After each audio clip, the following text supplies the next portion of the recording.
Hey, it's been a while for one of these videos. My name is Ben Friedman here from the Beniverse. Today, I decided let's bring back the podcast. Let's bring back the Oscar talk, with so many of the races now coming to a head with the fact that I've now seen the majority of these movies.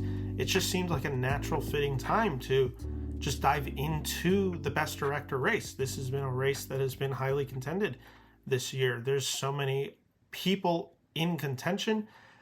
There's very little consensus on what's going to happen, and I think this week only made it more confusing. With that all said, I wanted to just talk about today. I wanted to change up the format of how I usually do it. Usually I've been using an Excel spreadsheet for very specific math number breakdown. I just found that to be a little boring. I thought the content itself was a little dry, so I'm changing it up. One, I am still largely talking about power rankings, but I want to go even further into it. I really want to bring down some statistical analysis. I want to bring in other people's opinions on the race from experts who write about this for their living. I want to talk about what my personal ballot would look like, what other people's ballots are shaping out to be, plus the DGA nominations, how it relates to the PGA, history over the past 10 to 20 years of the Oscars. I just think that is so important in trying to discuss this. None of this is a science, but I do think that there are some things that exist that are reflective and a good sign to see if you're going to get a nomination.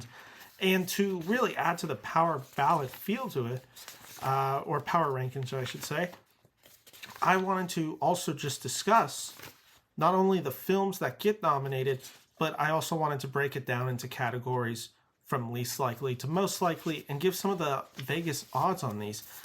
Vegas odds are very tricky right now because it doesn't seem like there's a lot of places that do odds based on nominations or any at all. However, there are some published Vegas odds for some of these movies.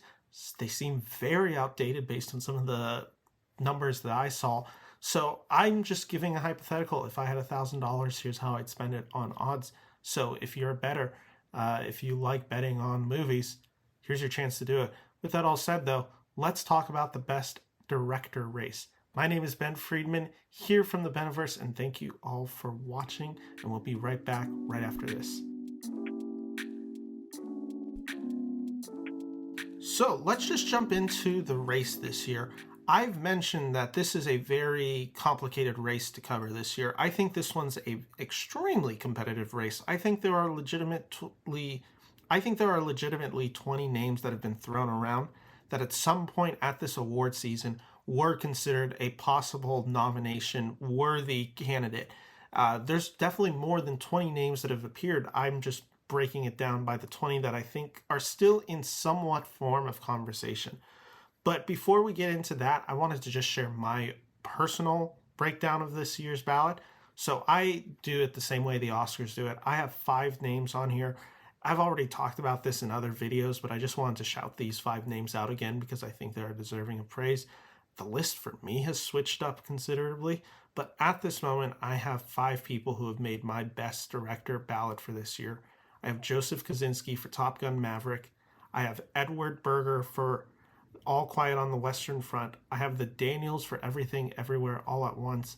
I have Steven Spielberg as the Fabelmans. I have James Cameron for Avatar: The Way of Water, and those are my 5. For my honorable mentions, though, there's a lot. I had Robert Eggers for The Northman, Ron Howard for 13 Lives, Maria Schrader for She Said, Noah Baumbach for White Noise, S.S. Rajamouli for RRR, and Martin McDonagh for The Banshees of Inisherin. So that's just my personal ballot. I think it's very obvious that for me, this director race is very much, could you have achieved this with any other director? And I think in the case of these 5, these are very much 5 people who made the movie they made, and the film wouldn't have worked as well if they weren't at the head of that. Now, I think that could be true for a lot of these films that I'll be mentioning, but for these 5, I really felt it. Like, if anyone else but the Daniels directed Everything Everywhere All at Once, I think the movie's an absolute disaster train wreck. Can you imagine if anyone else did Avatar: The Way of Water? It's just, that's how I was basing it on. And for me, these were the 5 films that when I was thinking about it, I stripped it all away. I said, you know what? This film, while I thought it was well directed in like maybe the case of Tar, I think Cate Blanchett is the clear standout of that movie. I think in the case of movies like Noah Baumbach's White Noise, I think the script is the genius part of that movie. I think SS Rajamouli in RRR, that's a very actually really good example of the fact of where a director really brings it to the movie. But there's other ones like Elvis, for instance. Austin Butler, to me, is that movie. Without Austin Butler, the movie does not work, and he is the main selling point. Martin McDonagh for the Banshees, it's really the script. So that's how I kind of factored it. When I saw these 5 movies, I'm like, this movie doesn't work without this person helming it. The only one that I think maybe complicates that, I think I'm imagining anyone else but Tom Cruise in the role of Top Gun Maverick. It just doesn't seem like that movie's a success. So that's the only one where the other 4, I'm like, okay, yeah, if those 4 aren't the main force of this movie, I don't know if this movie works. Joseph Kosinski's, when I was doing it, I'll admit he was my 5th, because I'm like, okay, but if Christopher McQuarrie, who's done the Mission Impossible films with Tom Cruise, if he stepped in, is this movie just as good? And that's where I was like, maybe it is, maybe it's not.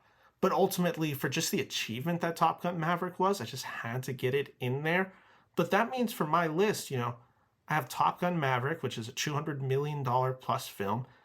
All Quiet on the Western Front, which is a little less than $100 million, but certainly not a cheap film to make. The Daniels, Everything Everywhere All at Once, which was a very modest box. Sorry, it was a very moderate budget at, I think, about $14 million, and it ended up grossing $100 million. So that one was good. Steven Spielberg at about $40 million for The Fabelmans, and James Cameron at $450 million, I think, was the last total estimate I heard for Avatar: The Way of Water. So I definitely, 3 of my films are films that have budgets of about $100 million plus, in the case of Maverick and Avatar being much higher than that. But so it definitely does show that I might have maybe a budget bias, in the sense that when I'm thinking of guys, I'm just like, it just, in my head, and this is so unfair, this is not true, but in my head, I'm just like, doesn't a film that has like a $1 million budget, doesn't that just seem easier to manage than a $450 million budget film? That's kind of my thinking of it. That's unfair thinking. That's just the bias I bring into it, and that's how my brain works when I'm picking up. Those are my nominations for, if I had the ballot, those are my best director nominations. But I found this very interesting. When thinking about this category, I've been doing this series on and off since, I want to say, September. And I was able to find this list that came out from E-Weekly right after Toronto. It was published October 5th, 2022 by their writer Dave Karger. And he had his best director list at the time.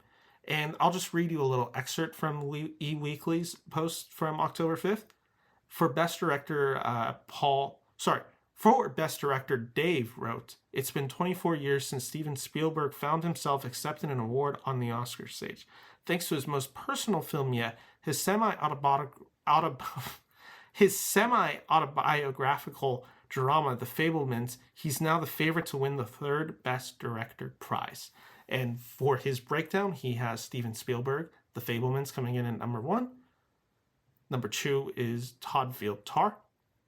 Number 3 is Rian Johnson for Glass Onion, A Knives Out Mystery. Number 4 is Martin McDonagh for The Banshees of Inisherin. Number 5 is Sam Mendes for Empire of Light, somebody who I will not be talking about today. He is not getting the nomination. That film is dead on arrival. He will not be mentioned besides that. Empire of Light is not getting the nomination. Number 6 is James Cameron for Avatar: The Way of Water. Number 7 is Sarah Polley for Women Talking. Number 8 is Damien Chazelle for Babylon. Number 9 are the Daniels for Everything Everywhere All at Once. And number 10 is Elvis. I think largely, besides that Sam Mendes miss, those are the 9 names that are somewhat in position to crack this top 5 best director race. I would be bullish, but I think there's a very good chance that 5 of the 9 names on this list that I see as relevant, I think 5 of them actually do have a really good shot to win it. But I think there's also a few other ones that have been mentioned. And you know what? Let's go back to this. This was in October 5th, 2022. Let's go to 2023 today, or yes, today. Just wanted to confirm that. Clayton Davis for Variety, a really smart, really cool guy on Twitter. I've been following him for a while. He does a lot of this Oscars coverage for Variety. He wrote his piece today for basically the best directors predictions. And he updates it every few weeks. But as of January 12th at 12 p.m. today, he wrote this. After 2 years of women winning for Best Director, Jane Campion and Chloe Zhao, we seem to be barreling towards 0 women being recognized for their achievement. No black women have ever been nominated for directing, despite ample opportunities with Ava DuVernay and Regina King. If not now, then when for Prince Bywood? Really interesting analysis. I had to look that up. I'm like, there's no way that's true. It is a completely true fact that no black women have ever been nominated for this category. Keep your eye out on Gina Prince Bywood, by the way. I'm going to be talking about her on my list as we come up. I think people are being a little unfair to her. I actually think she has a fairly good chance at a nomination this year. But regardless, let's get to Clayton's official ballot. So I'm only reading the top 5 that he had. And just because I like Clayton doesn't mean I always agree with his picks. I think one of them's just outrageous.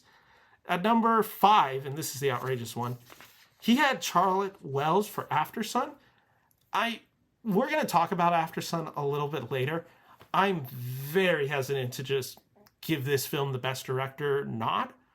Not saying that directors haven't been nominated for their first attempt at making a film, but here's where I was trying to get to. That's usually, a lot of times it feels like that's actors or actresses. That's someone like Robert Redford getting the nomination. That's someone like Kevin Costner getting the nomination. That's where I feel like she's at a disadvantage. She's very much a non-established name. I'm also maybe a little biased because I didn't particularly like Aftersun. Coming in, though, at number 4 is Joseph Kosinski for Top Gun Maverick. Coming in at number 3, Todd Field for Tar. Number 2, Martin McDonagh for The Banshees of Inisherin. And number 1, Steven Spielberg, The Fabelmans. So that's Clayton's official ballot. Like I said, I generally think 4 out of those 5 picks seem to be the inspired, quote-unquote, right picks. Do I necessarily think those are going to be the films nominated? Well, you'll have to wait and see. But no, I think this category is due for some major shakeup, and there's bound to be a surprise or two that no one's expecting, and I'll give my reasonings for that. But let's just, before we get into anything real in depth, let's talk about some of the results, because for the first time this year, we had an award ceremony. We had a true award ceremony where people got up on stage and talked and gave passionate speeches about the movies they made. I'm talking about the Golden Globes, a event that I actually refused to cover this year. With all the history that they've been having, with some of the allegations that have been made about them, all the scandal that has been surrounding them, I didn't want to cover them. One, I just don't think they're a legitimate organization. It's been the joke with them for years. Two, they're not relevant to the Oscar voting. These are, I think, 75 to 100 members of international journalists. None of them vote for the Oscars. So the only reason the Golden Globes have any form of impact is if you give a good speech. That's been kind of the idea. If you give a really bad speech at the Golden Globes, it really does hurt your chances moving forward. This can be a momentum for kind of the love and narrative going on at the Oscars. So in the case of like someone like Ke Huy Quan for Everything Everywhere All at Once, he gave a really great speech. And the guy who won Best Director this year, I thought gave an excellent speech, and that was Steven Spielberg for The Fabelmans. So the 5 who were nominated at the Golden Globes were Steven Spielberg for The Fabelmans, James Cameron for Avatar: The Way of Water, number 3, Baz Luhrmann for Elvis, number 4, Martin McDonagh for The Banshees of Inisherin, and number 5, the Daniels for Everything Everywhere All at Once. I do want to point out some really key things about the Best Director race. One, Kosinski is not on this list for Top Gun Maverick. Here's a big reason that I think can't be ignored. Tom Cruise returned his Golden Globes. He denounced the Golden Globes last year amidst their scandal. I don't see this body being so forgiving of that recently. I just don't see them being accepting of that. So I just don't think Top Gun Maverick really had a case for showing at this, because otherwise Top Gun Maverick is every type of movie they would celebrate, but they knew Tom Cruise wasn't going to be there. They knew the cast was largely sitting out this movie. Golden Globes is largely a popularity contest, so the idea that they would just straight up ignore Tom Cruise in Top Gun Maverick makes sense, because they just knew he wasn't going to be there. So why invite him if you know he's not going to be there, when instead you could get someone like, if you brought in someone like Avatar, The Way of Water, all of a sudden you get Zoe Saldana and James Cameron possibly showing up to your event. There's so many factors that go into the Golden Globes. One, because the nominations also come out in December. They're very early.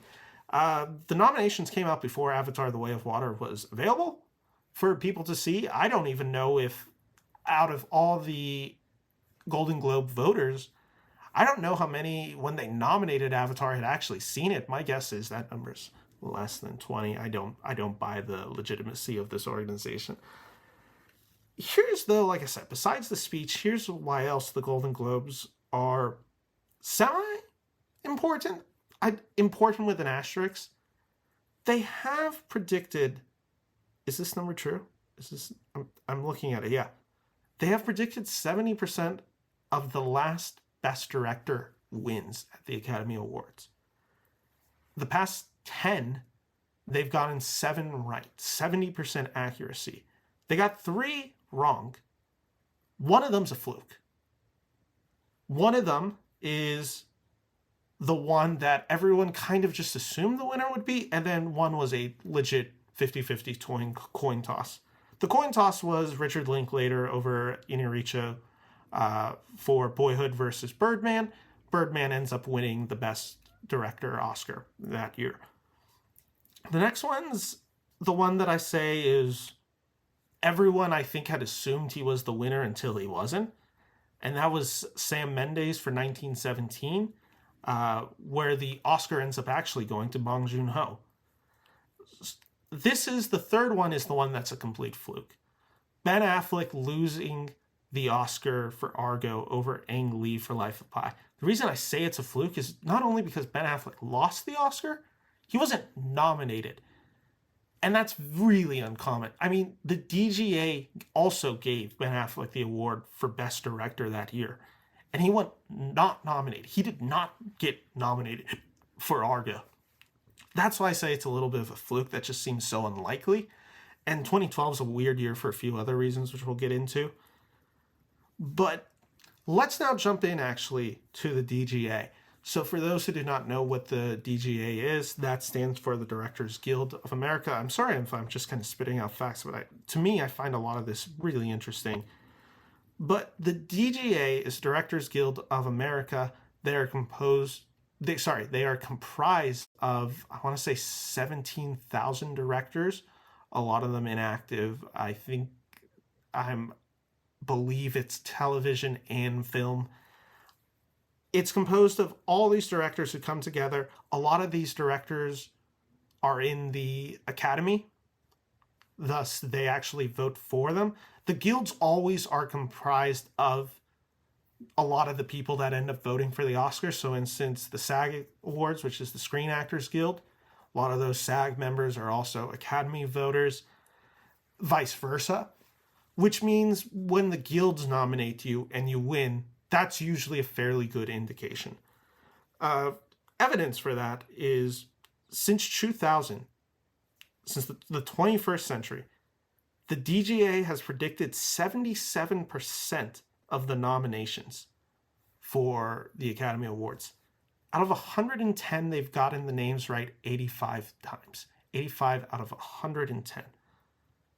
Of those 25 they got wrong. This is a really key fact. And remember this fact. This fact is going to come back really later. And you might catch on to what I'm saying in a second. Of the 25 they got wrong, 6 of those films ended up going to international directors. So let me repeat that. Of those 25 spots that they got wrong, 6 of those spots ended up going to international directors. This has happened 3 times in the past 4 years with films such as Cold War, Drive My Car, and Another Round, all not getting DGA nominations, all getting the Academy nomination. Very key, because post Oscars So White, the Academy started inviting far more international filmmakers. Their international body grew. That's really key to understanding a lot of this. The changing of the Academy, the lessening of the all-white, all-old Academy, which has really been the frame of mind, I think, that people have really seen the Oscars in. So the fact that this has happened 3 times in the past 4 years, very important for some of the betting odds I'm going to give later.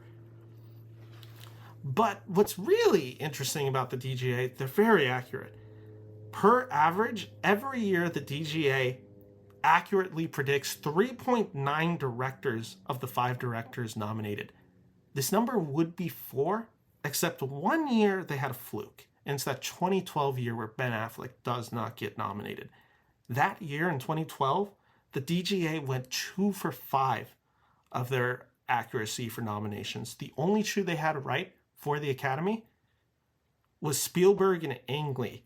Ben Affleck obviously doesn't get the nomination, but he does win the DGA. Les Mis and Zero Dark 30 get nominated at the DGA, but they did not get nominated at the Academy Awards. They lose their spots to David O. Russell for Silver Linings Playbook and Michael Hanke for Amour. Like I said, that's all really critical. Because, not critical. Critical's too harsh of a word here. But when you're looking at the number 3.9 out of 5 per year is their accuracy, and now all of a sudden you change that 2 to maybe even a 3, that accuracy hits 4. So in general, I think it's safe to say every year the DGA accurately predicts 3. 3 of the people who appear on the DGA ballot are also going to appear on the Oscars ballot, with a lot of times it being 4. Doesn't mean that's true. Could be an anomaly. Something to keep in mind when you're betting. There's been 2 years, actually, where the DGAs have gone 5 for 5. In 2009, that's the Catherine Bigelow year, along with James Cameron for Avatar, and along with Quentin Tarantino for Inglourious Basterds. The DGA and the Academy Awards completely lined up. For 2005, the Brokeback Mountain year, directed by Ang Lee. All 5 of the people who got nominated for DGAs ended up getting nominated for the Academy Award for Best Director. Like I said, DGAs are a very good statistic to know if you were going to bet on these Academy Awards. But with that all said, let's actually give the list of the Directors Guild of America nominations. These were announced January 10th. They have 5 names. Number 1 is Todd Field for the film Tar. Number 2 is Joseph Kosinski for Top Gun Maverick. Number 3 is the Daniels for Everything, Everywhere, All at Once. Number 4, Martin McDonagh for the Banshees of Inisherin. Number 5, Steven Spielberg for the Fabelmans. Really going back to that Clayton Davis article, no women nominated this year. I don't know if this is a fluke at the DGA or if this is going to be reflective of the Academy Awards. There's been a handful of great female directors this year who have made really good films that it seems almost crazy that a female doesn't crack this list. But again, there's only 5 spots, and this is a year where a lot of people are deserving. It's hard to say that somebody should be put in over any of these 5 people. They've all made exceptional films. They've all made very unique films. But jumping over, before we really get into the breakdown of the power rankings, I also want to talk about one more award. This came out today, January 12th. This is the Producers Guild of America. This is basically the Guild's equivalent to the Best Picture race. And the reason I bring up the Producers Guild of America is because winning the PGA is seemingly a good indicator of success. Since 2009, and 2009 is the year I'm using because this is when they broadened the category from 5 nominations for Best Picture to 10.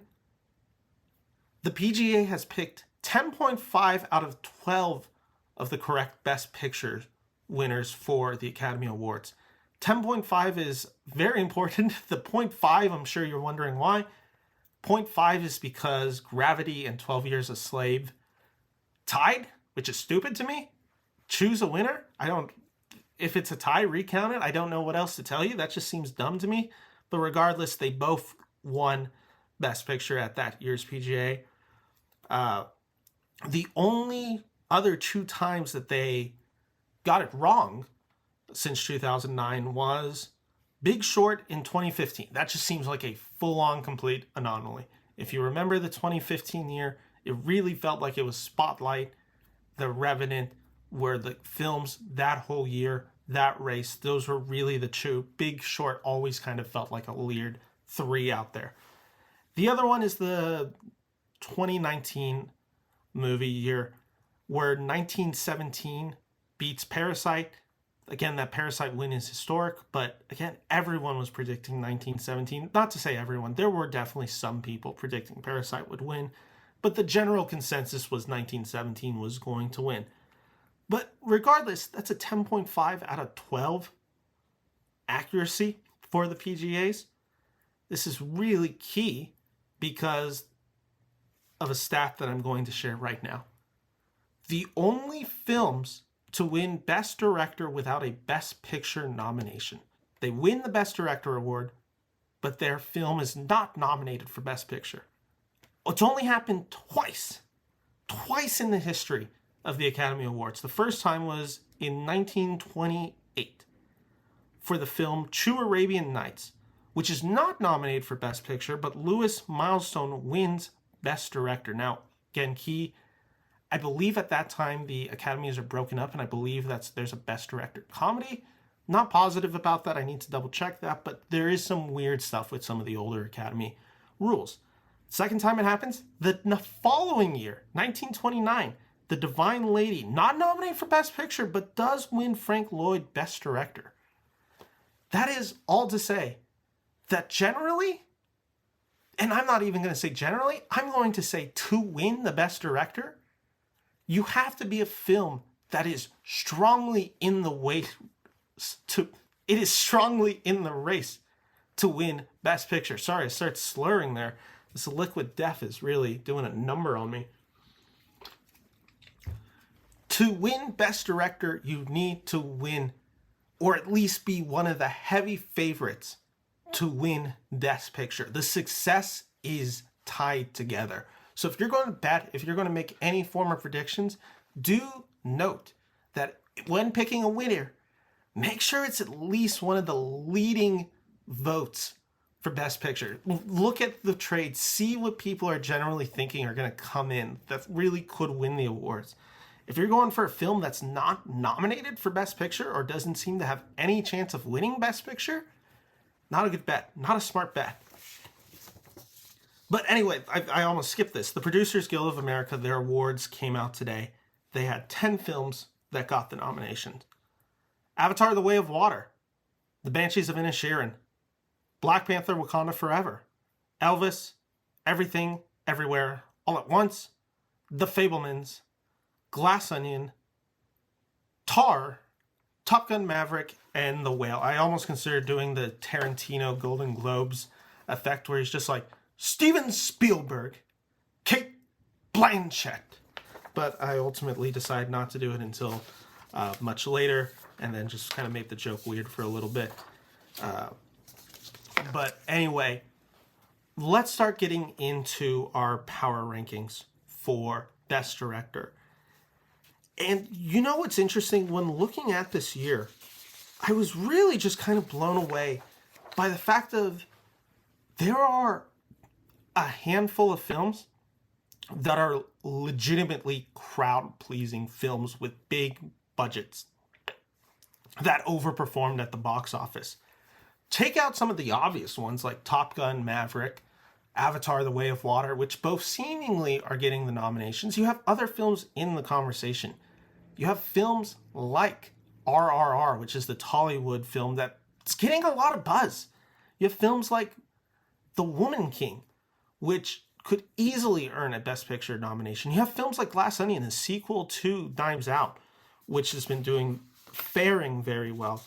You have other films like All Quiet on the Western Front, which was Germany's largest film to date. You had Black Panther: Wakanda Forever, which is a Marvel film.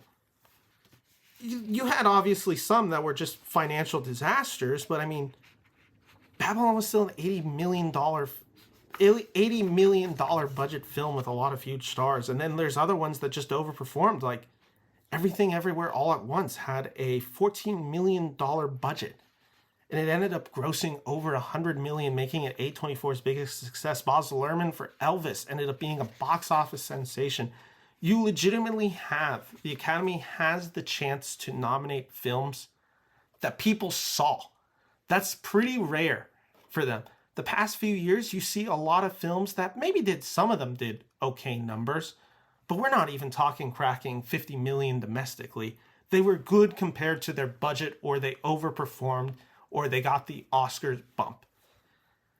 This is a case where, I mean, you could literally have all 5 films that the general public did see. That's a very rare thing. And just looking at the budget for the Academy Awards for Best Director race, it's very weird. I'll show these numbers up here right now on my screen. Sorry for my podcast listeners, I'll break it down. For the Best Director race, the budget breakdown, so I broke this down into 4 categories. The less than $10 million budget films, the $10 to $40 million budget films, the $45 to $99 million budget films, and the $100 million plus. In this category, the overwhelming favorite for nominations for Best Director, 52% of them were $10 to $40 million productions. Coming in at number 2, this actually shocked me with it being at 19%. 100 million plus came in at number 2 at 19%. Coming in at number 3, these were the films that were made for less than $10 million. They make up 17%. And then finally coming in 4th, last, at 12% of the race of the breakdown, is $45 to $99 million budget films, which actually seems shocking because in the 20th century, those films were generally the films that won Best Director and Best Picture. The key to understand this all is that the $45 to $90 million films don't really exist anymore. They don't really get made. You're either a huge franchise film, or you're a film from an indie studio, or you're a little bit more, but still the studio can't risk spending more or anywhere close to $50 million. So you get your $20 million, you're able to make the movie on cheap or cheaper, and you can usually turn a profit. But these mid-budget studio films, these 50 to 90 millions, the ones that used to be so common, just don't exist anymore. So that's why I think that 12% is so small compared to what it was a few years ago. What's really interesting, though, is that when you look at the Best Director wins budget breakdown, these are the directors who won Best Director. This is their budget breakdown. 64% exist in this $10 to $40 million range. Again, makes sense because these are largely the films being made. They had the highest percentage within nominations. They have the highest for wins. Coming in at number 2 for 23%, so up 4% from the Best Director nominations breakdown, is the 100 million plus. Now, this number is a little inflated because you have films like Lord of the Rings and Scorsese. Scorsese, remember him because we're about to talk about him in a second. Coming in at number 3 is the $45 to $99 million films. They make up 9%. And then what's most shocking is, despite making up 17% of nominations, the films that are made on a budget of less than $10 million have only won 4% of the time. And if I'm correct, that only makes one film that has done that. And if I am correct, I think that film is Moonlight. I think that film is made on like $2 million, and it's the only film that has done that. It might be No Man Lad. I have to double check those numbers, but that's very shocking. And I mentioned the name Scorsese because this is where the numbers get weird. The nominated directors allotted $100 million plus who end up getting nominations. This list is one director primarily and one director. It is Martin Scorsese.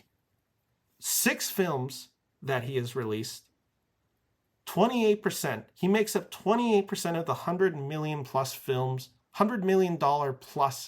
films budget.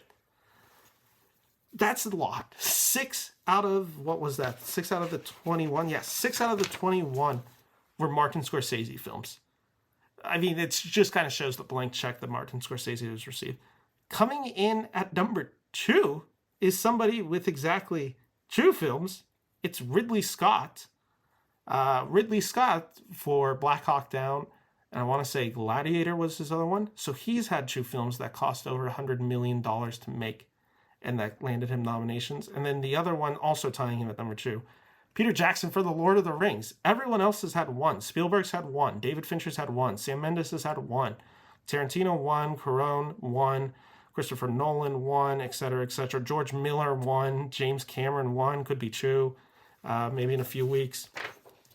That's all just, like I said, really, to me, just like mind-blowing. The fact that like Scorsese makes up basically 1/3 of the films that get nominated that have had $100 million plus budget. It's just, like I said, that's all so crazy to me. So I hope you had some fun with my deep dive there on the numbers. The reason I mention these numbers is because when I'm doing my category breakdown for the power rankings and when I'm talking about betting, when I'm talking about odds, all that information I just spewed for 30 minutes is what is going to color my commentary for the next half of this podcast. So I broke these down into categories. The first category has 3 names, and I should just mention there's 20 names in total on this list. I call these the non-starters. These are people who would still technically qualify as saying they are in the running. I've seen enough trade publications talk about them. Their films are still being somewhat talked about, but it just seems so unlikely that they're going to get the nomination. The first one, coming in at number 20, dead last for this list, Maria Schrader for She Said. I'm really sad about this film. I wanted to put this film higher, but this film's dead on arrival. This film cost $32 million to make and ended up being a huge box office bomb. I really like this film. I think it's really well directed. It's very simple in its direction, but I found it to be quite effective. But the issue is that this film's getting no buzz. Everyone seems to be dropping off on Best Actress for Zoe Kazan. Kazan. I think it's Kazan. And the buzz for the co-star, who's Carey Mulligan, that's her name, Carey Mulligan, for Best Supporting Actress, all just seems to be dying down. According to Vegas, her odds were plus 1,100. That's just ridiculous. Don't take that bet. That's a terrible bet for nomination or win, however Vegas is doing it. Vegas was very unclear with how they were doing it. By the way, I'll have all the links in my description below for anyone who is actually legitimately very curious about seeing the odds breakdowns and learning more about how to bet. I'm not condemning or condoning betting. Disclosure right there. Coming in at number 19 is a film I just don't see. I don't see how this film breaks the Best Director category. I just don't see how it breaks in. I have Rian Johnson for Glass Onion and Knives Out Story. He made this film on a $45 million plus budget. Ultimately, I think he's going to get the screenplay nomination. I think that's going to be enough. I know the PGA had Glass Onion in there, which means I should maybe take Rian Johnson more seriously in this race. It just doesn't feel like that. You know, Glass Onion's widely seen as a comedy, and comedies don't typically do well in the Best Picture race. And if you're not going to do really well in the Best Picture race, / maybe not even get a nomination, your chances of being in the Best Director race just seem slim. And I just think compared to some of the other films that have a chance to get in there, I think Rian Johnson is going to get ignored and shut out. So I just don't see that being plausible. Coming in at number 18 and the last for these non-starters is Ryan Coogler for Black Panther: Wakanda Forever. according to Vegas, they had him at plus 6,500 odds. So you put in $10, you win $650, or you put in $100, you win $6,500. I would have put him dead last this morning, and then the PGA nominations came out, and the PGA nominations really messed with my head. I really got lost on what to do here. I was just like, is Black Panther like legitimately still in the conversation for Best Picture? I don't think it is. It just seems so out there, because at this point you have now 3, maybe even 4 of the films being $100 million plus, or in this case, $200 million plus budget films. That just seems so unlikely. Ryan Coogler doesn't even crack it for the first Black Panther. It just seems so unlikely that he's going to do it for a sequel that by all accounts is worse, just not as good as the first film. So that just seems, those all seem like non-starters. I will admit the bet semi-intrigues me. I mean, for $10 you could win $650. I wouldn't take the bet just because I think it's just kind of a waste of money, but I could see somebody taking that bet, and I wouldn't be shocked if they took that bet. I could see their reasoning for the convincing themselves. So maybe that should mean Ryan Coogler should be in my next category, but I'm still keeping him at non-starters. My next category, this will cover 17 through 12. There are, I believe it looks like 6 names on here. This is the category I call seems unlikely, and it's as it is. I don't see any real world in which these people get a nomination. So let's just start with number 17. Again, the PGA really made this confusing, because this morning I wouldn't even have bothered to put Darren Aronofsky on the list. There was originally 19 names on this list. I ended up putting him on this list, and I ended up putting him in seems unlikely instead of non-starters, largely because at least Aronofsky has the pedigree within the Academy Awards. He's been nominated, and I believe he's won before, or if not, I don't think he's actually won, but he has been nominated. His films have been nominated. There is a belief that The Whale could even win Best Actor and possibly land a Best Supporting Actress nomination this year. So, I mean, there is definitely a possibility that The Whale gathers a certain amount of nominations, and then if that's the case, you really have to. I mean, maybe all of a sudden it's just does he get into the Best Director race? I think this film's too divisive. I think it's way too intimate. I don't think the direction is, one, it's not flashy, and 2, it's very non-subtle, and I just don't see that playing well. I think this film is not playing well with a lot of audiences, and is very much playing well with a lot of audiences, so I don't know what to make of it. Because, I did not like the film, but I liked Brendan Fraser, and I liked Hong Chau in this film. Then, I was listening to the Hollywood Roundtable, and just listening to some of these actors praise Fraser for what he's doing. I mean, people are falling in love with this film, and it's just maybe Aronofsky is able to just ride the wave. But that's the only real chance I see him of getting the nomination, if he can just kind of ride the wave of nomination. So that's why he's coming in at number 17. He has a plus 2,000, not actually a terrible bet. You put in $10, you win $200. Not terrible. Coming at number 16, it's Charlotte Wells for the film After Sun. She would maybe be higher if she was a better known name. It's just the fact this is her first time directing a film. It is a film made on a $2.5 million budget.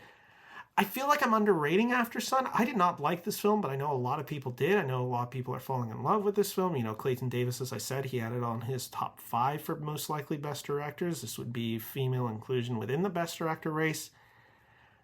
All those are strong signs. The argument I've heard is this year's Coda, where we all just kind of overlooked it, and then all of a sudden it's just a legit contender. I don't think it is, but maybe there's an argument to make it is.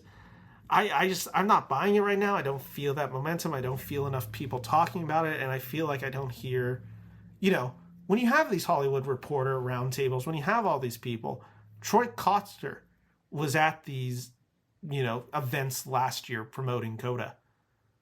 I haven't seen Paul Mescal or Charlotte Webb's. I mean, I'm sure they're at these events, but they're not at these big events. Even despite it being such an indie film, Jeremy Strong was there at the Hollywood Reporter Roundtable to talk about the inspection. I feel like After Sun hasn't been either being invited or isn't just in that larger mainstream discussion for these. So that's why I'm just not buying the Charlotte Wells right now, and that's why she's coming in at number 16. Number 15, this one kind of hurts. I kind of thought this person would be higher. I had them higher till this morning, and then I just thought about it. I'm like, I really just can't justify them being higher than 15. And it's Damien Chazelle for Babylon. $80 million budget, huge box office bomb. Has it even hit 10 million yet domestically? I don't think it has. It has a plus 600 in Vegas right now, which is one of the worst bets you could take. Probably the worst bet you can take on this list. I would not touch that one. This film's just too divisive. People love it or people hate it, and I just don't see this one doing anything. Coming in at number 14. This one is interesting. There's about to be a few names on here where I didn't fully know where to put them, but I'm ultimately sticking with my guns here. Coming in at 14 is Park Chan-wook for Decision to Leave. Made on a $10 to $12 million budget, has plus 1,600 odds according to Vegas Insider. Here's the interesting thing. There's been a few Best Director who have snuck in there from international voting. Basically, international voting has helped them get the mainstream success at the Academy Awards. It happened with another round a few years ago. It happened last year. I want to say, did it happen last year? Yeah, it happened last year with Drive My Car. Obviously, Parasite wins. Cold War gets nominated in 2018, along with Roma being nominated. The international body is bigger, and Park Chan-wook is one of the most famous international directors working today. It's just, again, it doesn't feel like... Drive My Car felt like it was much more talked about last year than Decision to Leave has been. The general consensus I've heard about is people are like, that's really good. And then they haven't talked about it much after. Even and I know critics don't vote on these, but people were raving about Drive My Car. Audiences, critics, actors, voters, they were raving about this film. They're not raving about Decision to Leave, which is why I have it at 14. I don't hear enough buzz on it right now, and I feel like I'm fairly tuned in to the buzz from every corner. I've been listening to it, and I'm just not hearing anything. Coming in at number 13, this is another of these international directors that I didn't know what to do with. This one's actually plus 1,400 odds. Maybe bet on this one. Not saying it's a lock. In fact, it's definitely not a lock. But the odds are really good, and this one is probably too low on my list, if we're being actually honest. Again, I didn't like this film. The response has been very divisive, but it's still being talked about despite having such a brutal response at the festival which it premiered at, which I want to say was... I don't remember which festival it premiered at. Might have been Venice, but regardless, coming in at number 13 is Alejandro Inarritu from Bardo. $40 million plus budget. Netflix doesn't really have a contender this year for the Best Director race. Inarritu, I think, has been nominated 3 times and has won 2 for The Revenant and for Birdman. He won back-to-back and he was nominated for Babel. You have to take this guy seriously. I didn't particularly like this film. I know he gets hated on a lot by critics. They're dumb. They are just dumb. The people who are like, he doesn't add anything to the conversation, that's just a lie, and a lot of people seem to like him as a director. He's had a lot of Academy Award success. Plus 1,400 odds. This film is just so divisive. It's so messy that I can't see it personally getting on there, but this might be a case of my own bias. Plus 1,400 odds is not a bad bet. I consider it. Keep it there, and just know that I should probably have this guy higher, and that I might be underrating him based on the reception of this film, not on who the director is. It doesn't matter if you're a bad film, you can still get a Best Director nominations. We've seen that time and time again. Number 12, I feel weird just kind of putting this in the seems unlikely when this is still one of the few films. This is the only film on this list at this moment, at least from 20 to 13. I've seen all those films. Number 12, I haven't. I meant to see it last night, didn't get the chance. Women Talking, directed by Sarah Polley. $40 million budget. Insane. Who greenlit this film for $40 million? This film is not going to make $40 million at the box office. I'd bet everything on that. If you had a bet, if you could make a bet at Vegas and say, is this film going to break its budget? Is this film going to break even? The answer is no. This film is not going to break even. They've done a horrible job marketing this film. No one is talking about it. No one's excited for this film. I'm being mean. I'm not saying no one's excited for this film. I do want to see this film. This is not a film that audiences are going to run out to see. This is going to be a film that could maybe get it in the audience, but it's just at 40 million, it just seems so hard to break, especially with the subject matter. It does have some well-known stars, but again, I didn't even know this film was coming out this weekend until I read that it seems like it's coming on for its widest release yet. It just seems like they haven't been advertising this film. It hasn't been winning or sweeping the award ceremony as I thought they would. I think as they thought they would. It's at a plus 400 to get the win for Best Director. I think these are terrible odds. I would never put this on this film for women talking. I really do want to see this film. I am going to see it this week, and it's just this case right now where you can't make a case for me that this film's going to get in over a handful of other films, especially the names that I'm about to announce. This one's a fun category. This is the category I had the most fun making. This is called the high risk, high reward. Basically, you bet a lot of money, you could pay out huge. This covers number 11 through number 8 on my list. So there's 4 names on this list. Get ready, audience. There's some of you who have followed this channel, know this channel because of this review that I did for this movie.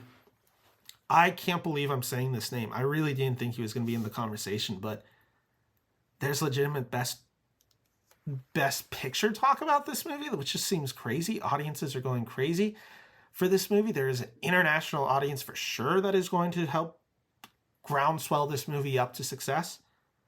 SS Rajamouli for RRR is my number 11 for high risk, high reward. I couldn't find odds on this guy. My guess is the odds are probably somewhere at least plus 2,000 upwards. Those are good odds. They're really good odds. International audience, we seem to see that there's always one international film that could always slip in there. This is definitely the most popular international film released. It's been a sensation. It could easily get a few other Oscar nominations. It won Best Song at the Golden Globes. It has, American stars in it. It's just been such a viral hit that it could crack it. It could be it. Now, I'm not saying I would bet my life savings on this movie, but if you had a lot of money or you just had a bunch and you're just like, you know what, I want to take this risk. This could pay out huge for me. RRR SS Rajamouli, well-respected director internationally. $72 million budget. It seems crazy, the idea that there could be 2, 3, maybe even 4 people who have made films that big, but might just be one of those years. And God, if they wanted ratings, let me tell you, this, as somebody who grew their audience largely because of RRR, this is someone who really has a great Tollywood audience. I thank you all who are watching this video. Shout out to all of you because you've been great to this channel. And I have more reviews coming specifically for Tollywood, for Bollywood, for more international films. That has been my goal for 2023. I want to bring more international films and talk not about just films that are domestic. I really want to talk about films all around the world. So more of that coming. SS Rajamouli at number 11. I don't hate those odds. And coming in at number 10, this guy seems like the more likely candidate if someone was going to get a nomination as an international director. This film might crack the best picture race, though I'm a little hesitant of it, saying that yet. It's Ruben Ostlund for Triangle of Sadness. Now, the things that are helping him, Ruben Ostlund is most likely going to get a best nomination for screenwriting. We have the actress Dolly DeLeon, who very much could get the nomination for Best Supporting Actress. A few nominations here and there. I think the Woody Harrelson one is kind of over. I don't see him getting the Best Supporting Actor, but there's enough on the table for it to make a few nominations, and all of a sudden does it have 5, and then all of a sudden it ends up being one of the more higher nominated films at this race. It's probably most likely, I think it's probably going to be nominated for the Best International race. There's just enough going in its favor that I could see it coming in. So that's why it's at number 10. It's at plus 2,000. Do with that information as you will. Number 9, I like this one. I like this bet a lot. Plus 1,600. We'll be talking about this bet later. Gina Prince Bywood for The Woman King. She is a well-respected director. This was a well-respected film. Viola Davis is most likely going to get a nomination for this film. This will probably be seen in some of the other categories, whether it's cinematography, below-the-line categories. All of a sudden, again, same argument I just kind of made for Ruben Ostlund. If this film gets a Best Picture nomination, you could definitely see Gina Prince Bywood being in there. Again, this is a film that made money. People saw this film. Reward films like that. I just think it makes sense. I think there's enough working in its favor. I do see it as a little bit of a high risk, high reward. It just, at this moment, it doesn't seem to be cracking enough people's conversations to really do it. But I don't think it's ridiculous. Coming in at number 8, this is the one that it's just, it feels like a directorial achievement that the Oscars always really goes for. It's a war film. It's All Quiet on the Western Front. Just makes sense. Like, this really feels like this could be the international film that ends up winning Best International Feature, could crack in the top 10. This is a strong case where this is a directorial achievement. Not to say that the actors aren't good in this film, and not to say that the screenplay are not good in this film, because they're exceptional. But this is, the film largely works because of how good Edward Berger is at directing it. He's the high risk, high reward. He almost could have moved into Should Inquire About a Tuxedo, which is my next category. There's only 2 names on here. I have the Daniels coming in at number 7 for Everything Everywhere All at Once. Everything Everywhere All at Once might end up just being the film that gets the most nominations this year. And if that's the case, it seems to be a really good chance to be one of the front runners right now at this Academy Awards. Not shocking, the idea that this gets a nomination. I don't think it ekes it out, but it definitely could. And in the next few weeks, that could really change. And depending on how it does when the nominations actually comes out, don't be surprised to see this film being talked about as, could this film win Best Director and maybe even Best Picture? We'll see. Coming in at number 6, this is the one, I almost put him at number 5. I came so close to putting him at number 5. I just couldn't get there. Baz Luhrmann for Elvis. $85 million budget. Made way more than that. He's never been nominated for Best Director. I believe he ends up getting nominated for the Directors Guild, but he ends up losing out that award. Well-respected figure. Elvis is all his style, and you're either on board with it or you're not. But I was listening to Sean Fennessy talk about Elvis on The Big Picture.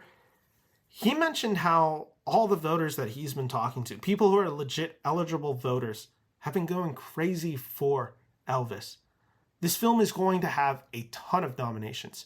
It's going to be sweeping the sound categories, costume design, probably cinematography, editing. Like, this film is going to be in those below the line categories. It's going to get a Best Picture nomination. It's going to get a Best Actor nomination. This film, again, it's like Everything Everywhere All at Once. And that's why these are in the Should Inquire About a Tuxedo category. These are 2 directors that their films could end up being the most nominated film at the Academy Awards. And for all that, you have to give them the chance of a nomination. And I think Baz Luhrmann at plus 1,000 is great odds. Though, let's now get to my top 5. These are the people who, on my list, these are the ones who cracked the contenders on it. A lot of these are names you've already heard about, and I'm sure if you haven't heard about them, you've been thinking, when is they're coming on this list? Well, it's because they're the contenders. Coming in at number 5, Todd Field for Tar. I'm bullish on this one. I'm not, or maybe not bullish, maybe I'm using the term wrong, but I'm not sure on this one. This feels like this is the one that could be very susceptible. You know, it didn't make a ton of money. And I feel like Tar, there's always a few films that I think people think are going to get the nominations. I think Being the Ricardos might be a really good comp, even though I think Tar is the much better movie. It ended up being a film that the actors got recognized, but the director doesn't. I could see Todd Field kind of falling into that category. I think this is such an achievement by Cate Blanchett that she could kind of suck the life out of a lot of the other nominations, and people just aren't going to think of her because of how good Cate Blanchett is. So that's why he's a little bit vulnerable right now at plus 1,100 odds. He's been in so many people's ballots. I know people are loving this film. I know there's a certain audience that's really in love with this film. I think there's also an audience that is very confused by this film, and I think that's maybe some of the vocal minority that we're not hearing about this film. I just don't know if this film's catching on in the way it needs to, but we'll see. That could be a terrible take by me, or maybe I look like a prophet in 2 months. Coming in at number 4, you never bet against this guy. You just never do it. It's dumb. I cannot believe that they are giving him plus 1,600 odds. Bet it on this movie because you could win big. How do you deny this guy for this? Avatar: The Way of Water is my number 4. $450 million plus budget. It's now the biggest film of 2022. This was a huge success. It's a visual achievement. This is a film that only James Cameron could have directed. I just don't know how it's being snubbed for a lot of these awards. I don't know how it doesn't break into the directors. I just don't know how any other director looks at this film and just thinks like, oh yeah, this is an achievement in every sense of the word.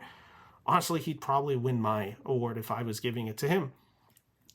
But regardless, I still think it's bullish not to have him as a nomination. It's just James Cameron. He does it every time. Every time he shocks us. And I don't see it being any different this year. I think this film's going to continue building momentum. It still has like 6 more weeks at the box office before anything of any form of life comes to take its crown. I know Megan did some good numbers. Ant-Man and the Wasp is really its first huge competition. This film's going to hit $2 billion pretty easily. It's going to probably keep going and going. I just don't see this film slowing down. And it's going to get a ton of the nominations below the line. I just don't see how. I think this film's undeniable. Coming in at number 3, maybe I should have had this person higher. It's Martin McDonagh for the Banshees of Inisherin. He's at plus 1,600 odds according to Vegas Insider. This one, it's kind of the same thing I have with Todd Field for Tar. I just think Banshees of Inisherin is much more in the conversation to win Best Picture than Tar is. Thus, that's why I have it higher. Again, it's one of those things where when I think of McDonagh, I think of the script, not necessarily the direction, but the direction in this film is very good. So I think he will probably end up getting the nomination. And he may... I know a lot of people have him as their number 2 right now. I have him as my number 3. Because all signs are pointing up for my number 2, Joseph Kosinski, for Top Gun Maverick. Vegas Insider has him at 2,500 plus 2,500 odds. You put $100 down, you win $2,500. If you can find this bet, take it. I think he has a great chance to make Best Director the cut and to maybe even compete in the category. I think Top Gun Maverick, we're underrating how well it could do this year. This could win Best Picture. I'm just saying it right now. Anyone who is dismissing this as, oh, this is not going to win Best Picture, I think you're dumb. I really do. I just don't see how this film isn't going to do this. They want to reward this film. The Academy wants to reward this type of film. Audiences saw it. Huge rating boost. Also, it's a good thing for Hollywood for a film like Top Gun Maverick to do as well as it did, to really show the movie star and to really make old school filmmaking feel relevant again. It's my number 2 for all those reasons. Maybe it's bullish, maybe it's dumb, maybe I'm just really reading into that DGA nomination too much. But all indications seem to say that if there was only one $200 million budget film that makes it into the race, it's Top Gun Maverick over Avatar: The Way of Water. Now, I'm making room for both, but I think Top Gun Maverick being higher than Cameron is appropriate. Coming in at number 1, there should be no surprise. At this moment, he is the front runner to win it. He has minus 160 odds in Vegas, which means if you put $100 down on him, you will win $62.50 back. It is Steven Spielberg for The Fabelmans. Great speech at the Golden Globes. This is kind of validation for all of Steven Spielberg's life to some degree. This is a guy that's only won 2 director awards, I believe, for Schindler's List and Saving Private Ryan. This is his best film in a while. This is probably his best film of the 21st century. How many more of these are we going to be able to give Spielberg? For all of that, I have to give it. And I think the film's quite good. And I still think at this moment it's probably the best picture front runner. I just don't see anything really competing with it yet. I know it's lost some momentum, but I think it's just gaining enough momentum to just kind of keep going. It hasn't peaked yet. I don't think The Fabelmans has peaked yet. So that's my Sorry. So that's my power rankings. Those are my power rankings, the 20 names, where I have them. Now let's do a fun experiment. If I had $1,000, to place some bets, here's what I would do. Again, I am not condoning, I am not condemning, I'm not doing anything with betting. In fact, where I am, it is illegal to bet, so I cannot make these bets. Wink, wink. If I had $1,000, though, here's what I'll tell you what my bets are, and I'll go smallest to biggest. We don't know the odds at this point. It seems pretty far out there, but if you just wanted to have some fun, if you really just like huge payout, the high risk, high reward as I talked about it, put it on RRR, $50 on RRR for whatever odds. You could end up looking like a genius. You're probably going to lose that $50, but you know, what's that quote from Matt Damon? Fortune favors the bold. Fortune favors the bold. $50 on RRR. Another $50, I'm putting it on Elvis. If I put $50 on Elvis, I get a payout of $1,000, according to the odds as I've read them. I like that bet a lot. I already said that I think Baz Luhrmann might be the sixth, maybe even looking into the category, possibly making the nomination. For $50, I like that bet a lot. So at $100, for another $100, I'm putting $100 on The Woman King. Makes a lot of sense for a film like this to get nominated. Gina by Prince is very beloved within Hollywood. That Clayton Davis article that I mentioned is a very shocking thing, and it just seems like a film like this could be rewarded. The past 2 years, Chloe Zhao and Jane Campion have won the Best Director race. Again, does that necessarily mean that a female is going to be in the Best Director race? It does not, but she's deserving. She can make it in. And again, it's a film people have seen. So I'm putting $100 on that. I'm putting $100 on the Daniels. And if I win that, I win $900. Just seems likely that this film could get a nomination. And for all we know, this film's a Best Picture frontrunner, it seems like at this point. I'm hesitant to say that. This film seems a little too odd. But for $100, I'm willing to put that bet on. Yeah, this is all hypothetical, so that's why I'm willing to put the bet on. For $300, according to Vegas, if I was to put in $300 on Top Gun Maverick and was to win, I'd win $7,500. I like that bet a lot. I like that a lot. That's a really juicy bet. I feel good about that. I really want that. I really want that bet. That's such a great bet. I like those odds. I really like those odds for a Best Director, and I think I think that's underrating how good Top Gun Maverick could be. How well it could do at the Academy Awards. Finally, you never bet against James Cameron. If I was to bet $400 on Avatar, The Way of Water winning Best Director, I would win $6,400. Avatar, The Way of Water, I think there's more to come on that. Maybe that's a bad bet. Maybe I should switch the Top Gun Maverick Avatar. But you know what? If there's one lesson that I keep preaching on the Beneverse, never bet against James Cameron. That's my number one lesson. And with that, I have to live my principle. I have to live that truth. And that is why I'm putting $400. If I had $400, I'd be putting it on Avatar, The Way of Water to pay out $6,400.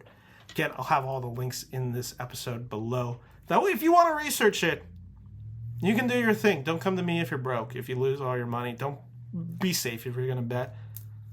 And bet it all on Avatar, The Way of Water. With that said, thank you for listening to this long episode. My name is Ben Friedman here from the Beneverse. I'll be coming back at you soon with Best Actress and Best Actor and Best Picture all coming soon. But with that all said, if you like this video, make sure to like and subscribe to this channel. Again, my name is Ben Friedman. I should mention the beam is lit because the Kings won last night against the Houston Rockets. We're trying to go for 5 wins over 500 tomorrow against the Rockets. Let's see if we do that. Come on, guys, let's do this. But anyway, thank you all for watching. My name is Ben Friedman. Take care. Bye-bye.